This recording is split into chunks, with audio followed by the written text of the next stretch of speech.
অন্ধজনে দেহ আলো। এই যে অন্ধজনকে আপনি একটা চোখ দিবেন, সেই চোখ দেওয়ার পর তার ফেরত নেওয়া যাবে না। দ্যাটস এটা কি হয়ে যাবে?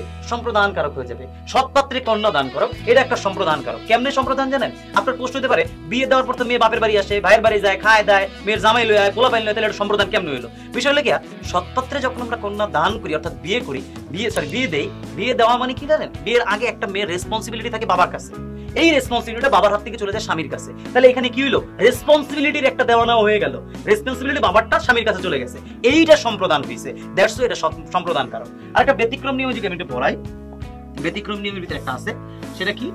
ব্যতিক্রম নিয়মের ভিতরে একটা হলো কি, আপনার বেলা যে পড়ে এলো, ব্যতিক্রম, এটাকে মনে রাখা লাগবে। ব্যতিক্রম কেন? এটা নিম্নিতার্থে বোঝায়। আমি দেখেন তো আপনাদের কোনো জায়গায় বিভক্তি লিখতে যায় জন্য আর নিম্নিতে কথা পাইছেন কি? এই নিম্নিতে থাকলে এটা সম্প্রদান কারক হয়।